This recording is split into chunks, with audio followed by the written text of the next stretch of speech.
Hello students, अपने lesson number 3 पढ़ रहे थे आवर्तबीजी पादपों की बाह्य आकारिकी व लक्षण। उसके लास्ट लेक्चर में अपने पढ़ा था आवर्तबीजी पौधों में पोषण कि किस प्रकार वो पोषण प्राप्त करते हैं, कुछ खुद बनाते हैं, कुछ दूसरों से प्राप्त करते हैं। आज के लेक्चर के अंदर अपने पढ़ेंगे जड़ की बाह्य आकारिकी व रूपांतरण। ठीक है, कि जड़ किस प्रकार की होती है, जड़ का मुख्य कार्य क्या होता है और वो किस प्रकार जड़ रूपांतरित हो जाती है कुछ विशेष कार्य करने के लिए। ठीक है, एक तो मुख्य कार्य है और कुछ विशेष कार्य करने के लिए वो किस प्रकार अपनी संरचना में परिवर्तन कर सकती है, वो अपने पढ़ेंगे। तो देखो, आपकी बुक में जो नेक्स्ट टॉपिक दिया हुआ है वो है जड़ की आकारिकी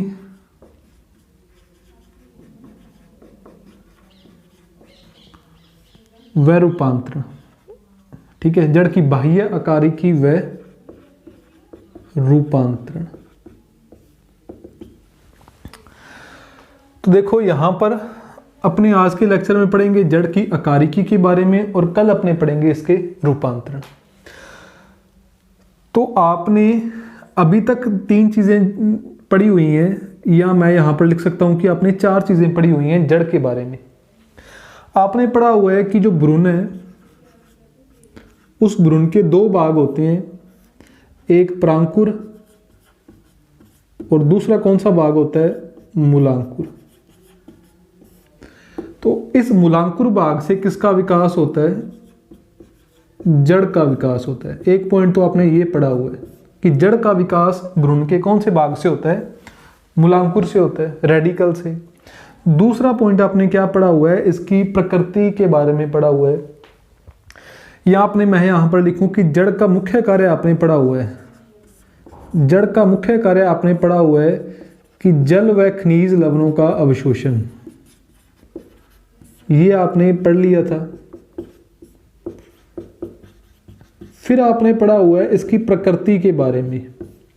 प्रकृति के बारे में आपने यहां पर 3 चीजें पढ़ी हुई हैं कि जड़ धनात्मक जलानुवर्ती, मतलब जल की ओर गति करती है, और धनात्मक गुरुत्वानुवर्ती, मतलब गुरुत्वानुकर्षण की दिशा में गति करती है, और ऋणात्मक प्रकाशानुवर्ती, मतलब प्रकाश के विपरीत दिशा में वो गति करती है। ये अपने चीजें पढ़ी हुई हैं जड़ के बारे में। आज अपने इसे आगे पढ़ना स्टार्ट करेंगे। तो आपने क्या पढ़ा है कि मूलांकुर भाग से जड़ विकसित होती है। तो मूलांकुर भाग से जो जड़ विकसित होती है, मान लो ये अपना क्या है, भ्रूण है। इस भ्रूण का ये कौन सा भाग है, मूलांकुर। ये कौन सा भाग है, मूलांकुर, रेडिकल। इस मूलांकुर भाग से जो जड़ विकसित होगी उस जड़ को अपने क्या बोलते हैं, प्राथमिक जड़। ये जड़ कौन सी है, ये क्या लिखा गया, प्राथमिक जड़ या प्राथमिक मूल। इस प्राथमिक मूल से आगे जो जड़ें निकलेंगी, जो आगे जो रूट निकलेंगी, उन सभी को अपने क्या बोल देते हैं, जितनी भी जड़ें प्राथमिक जड़ से निकलेंगी या प्राथमिक जड़ के अलावा जितनी भी जड़ें होंगी उनको अपने बोल देंगे पार्श्व मूल या पार्श्व जड़। और जो पार्श्व मूलें होती हैं, उन पार्श्व मूलों पर क्या उपस्थित होते हैं, उन पर पाए जाते हैं मूल रोम। उन पर क्या पाए जाते हैं, मूल रोम पाए जाते हैं। तो यहां पर आपने 3 चीजें याद रखी। यहां पर मैं लिखता हूं कि सबसे पहले अपने पास क्या था, मूलांकुर। मूलांकुर भाग से क्या विकसित होता है, प्राथमिक जड़। प्राथमिक जड़, इस प्राथमिक जड़ से आगे किसका विकास होता है, पार्श्व मूलों का। उन पार्श्व मूलों पर क्या पाए जाते हैं, मूल रोम। ये आपने पढ़ लिया। ठीक है, ये चीज आपने याद रखनी है। अब एक आपने याद रखना है, मूल तंत्र क्या होता है, रूट सिस्टम या मूल तंत्र। मूल तंत्र देखो क्या होता है कि ये प्राथमिक जड़, पार्श्व मूलें और मूल रोम आपस में मिलकर एक तंत्र का निर्माण करते हैं जिसे अपने क्या बोलते हैं, मूल रोम। कौन कौन से, साथ के साथ लिखते रहो आप। प्राथमिक जड़ प्लस पार्श्व मूल प्लस मूल रोम। ये तीनों आपस में मिलकर किसका निर्माण करते हैं? मूल रोम का विकास करते हैं। मूल का जो अग्रभाग होता है, ये वाला जो मूल का भाग है, इस मूल के अग्रभाग को अपने क्या बोलते हैं? मूल गोप। ये भी आपने याद रखना है, अभी अपने डायग्राम के द्वारा इसे समझेंगे। मूल का शीर्ष भाग या अग्रभाग, ये भी आपने याद रखना है। ठीक है, तो अपने आगे देखो पढ़ते हैं कि जो मूल होती है उस मूल को अपने 3 भागों में बांट सकते हैं। ठीक है, वो किस प्रकार? तो अभी आपने थोड़ा सा मैं आपको रिवाइज करवा देता हूँ जो अब तक आपने पढ़ा है। आपने पढ़ा है कि भ्रूण का जो मूलांकुर है उससे मूल विकसित होती है। जड़ों का मुख्य कार्य जल व खनिज लवणों का अवशोषण है। मूलांकुर से प्राथमिक मूल विकसित होगी, प्राथमिक से पार्श्व, पार्श्व पर क्या उपस्थित है? मूल रोम। ये तीनों मिलकर कौन कौन से? प्राथमिक मूल, पार्श्व मूल और मूल तंत्र मिलकर मूल तंत्र का विकास करते हैं। जो मूल होती है, जड़ होती है, वो 3 भागों में विभाजित है। किस प्रकार? कौन कौन से 3? सबसे जो आगे वाला भाग है या सबसे पहला जो भाग है, ठीक है, सबसे पहला जो भाग है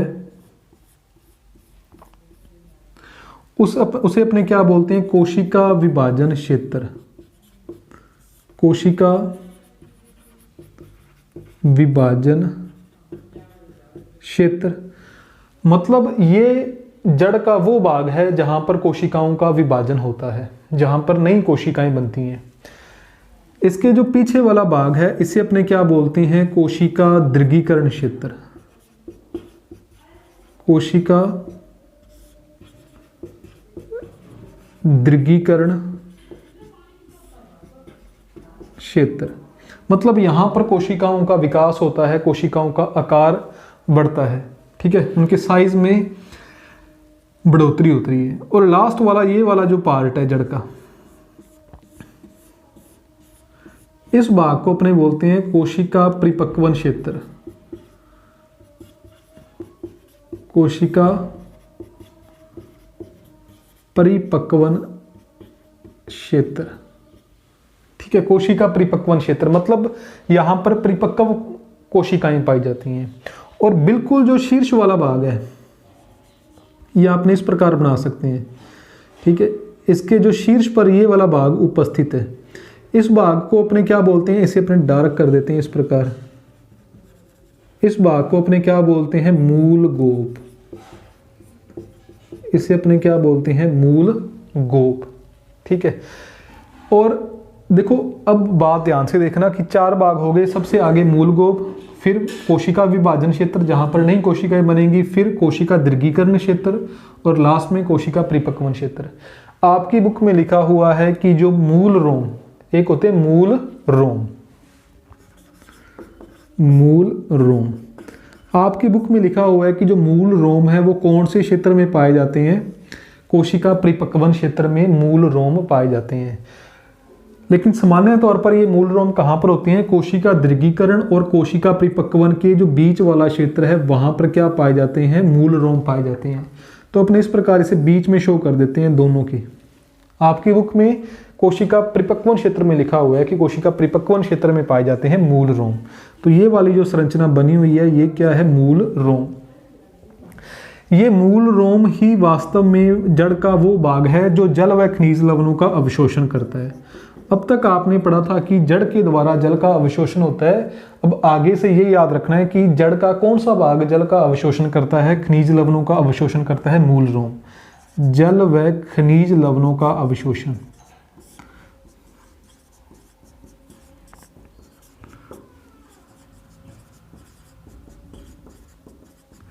ठीक है, मूल रोम के बारे में आपने एक पॉइंट और याद रखना है कि मूल रोम किस प्रकार के होते हैं? यूनिसेलुलर मतलब एक कोशिकीय। ये पॉइंट भी आप याद रख लेना। ठीक है, मूल गोप का कार्य क्या होता है? मूल गोप के कार्य में आपने याद रखना है कि जब जड़ नीचे की ओर वृद्धि करती है तो जड़ पर क्या लगता है? घर्षण लगता है। तो उस घर्षण से ये जो पीछे वाला क्षेत्र है कोशिका विभाजन क्षेत्र उसकी रक्षा करती है। ठीक है, तो मतलब सुरक्षा का कार्य करती है मूल गोप। ठीक है, जब ज़मीन है, ज़मीन के जब नीचे की ओर वृद्धि करती है तो वहाँ पर नीचे तो सॉलिड है, कठोर भाग है, मिट्टी है, तो उस पर घर्षण लगेगा क्योंकि उसकी विपरीत दिशा में ये जा रही है। तो उस घर्षण से जो रक्षा करता है वो कौन करता है? रूट कैप या मूल गोप। तो ये जड़ वाले भाग हैं, ठीक है। तो ये इंपॉर्टेंट टॉपिक था जिस पर आपके जो बड़ा क्वेश्चन आ सकता है जड़ की संरचना पर, तो जो आपने याद रखना है। नेक्स्ट अपने पढ़ते हैं, ठीक है, ये कौन सा क्षेत्र है? कोशिका विभाजन क्षेत्र। इसे अपने क्या बोल सकते हैं? विभज्योतकी क्षेत्र भी बोल सकते हैं, विभज्योतकी क्षेत्र। क्योंकि आगे चल के आप पढ़ोगे कि दो प्रकार की कोशिकाएं होती हैं, विभज्योतक और दूसरी स्थायी। विभज्योतक कोशिकाएं कौन सी होती हैं? जिनमें कोशिका विभाजन होता है, ठीक है। तो ये अपना हो गया जड़ की, अपने पढ़ ली जड़ के जो क्षेत्र पढ़ लिए कि कौन कौन से जड़ के क्षेत्र हो सकते हैं। नेक्स्ट अपने पढ़ते हैं जड़ के प्रकार। जड़ों के प्रकार, जड़ों के प्रकार अपनी आपकी बुक के अकॉर्डिंग यदि आपने देखें तो दो प्रकार की लिखी हुई हैं, एक मूसला जड़ तंत्र, एक अपस्थानिक जड़ तंत्र। मूसला जड़ तंत्र और दूसरा कौन सा लिखा हुआ है? अपस्थानिक जड़ तंत्र। तो मैंने आपको बताया था कि जड़ का विकास भ्रूण के कौन से भाग से होता है? मूलांकुर भाग से होता है।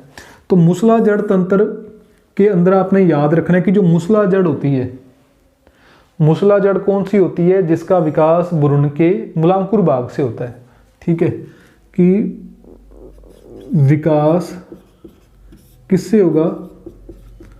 भ्रूण के मूलांकुर भाग से, रेडिकल पार्ट से, ठीक है। ये आपने याद रखना है। मूसला जड़ तंत्र के अंदर दूसरा पॉइंट आपने याद रखना है कि ये जो जड़ें हैं वो सामान्य तौर पर द्विबीजपत्री पौधों में पाई जाती हैं, द्विबीजपत्री पौधों में उपस्थित होती हैं। ये दो बातें आपने याद रखनी है, ठीक है। इनमें ये क्लियर होता है, मूसला जड़ तंत्र में ये क्लियर होता है कि ये प्राथमिक जड़ है, ये द्वितीयक जड़ है और ये तृतीयक जड़ है। इस प्रकार प्राथमिक, द्वितीयक, तृतीयक जड़ें ये क्लियर होता है, या प्राथमिक मूल और पार्श्व मूल ये क्लियर होता है, ठीक है। तो मूसला जड़ तंत्र मतलब मूसला जड़ कौन सी है? जिसका विकास भ्रूण के मूलांकुर भाग से हुआ है, द्विबीजपत्री ये पौधों में पाई जाती है। अपस्थानिक जड़ कौन सी होती है? अपस्थानिक जड़ जिसका विकास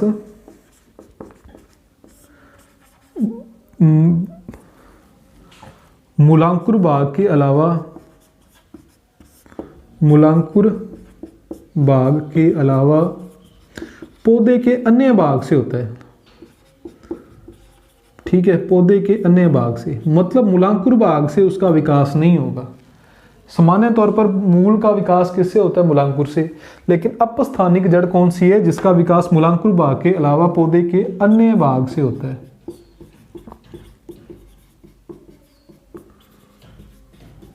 ठीक है। उसका निर्माण तने से हो सकता है, उसका निर्माण पत्ती से हो सकता है, लेकिन किस से नहीं होगा? मूलांकुर भाग से नहीं होगा। ये आपने याद रखना है, ठीक है। तो आपने ये याद रखना है कि ये दो प्रकार की हो सकती हैं अपस्थानिक जड़। आपकी बुक के अकॉर्डिंग मैं बात कर रहा हूँ, रेशेदार जड़ तंत्र और दूसरी लिखी हुई है कलम, ठीक है। रेशेदार जड़ तंत्र लिखा हुआ है आपकी बुक में और दूसरा लिखा हुआ है कलम। रेशेदार जड़ तंत्र में क्या होता है कि ये पौधे का जो तना है, इस तने का जो आधार है वहां पर क्या पाई गई है? जो पर्व संधि पाई गई है। उस पर्व संधि से क्या निकलती हैं? इस प्रकार जड़ें निकलती हैं। इस प्रकार क्या निकलती हैं? जड़ें निकलती हैं। तो उन जड़ों को अपने क्या बोलते हैं? रेशेदार जड़, ठीक है। और उस तंत्र को रेशेदार जड़ तंत्र।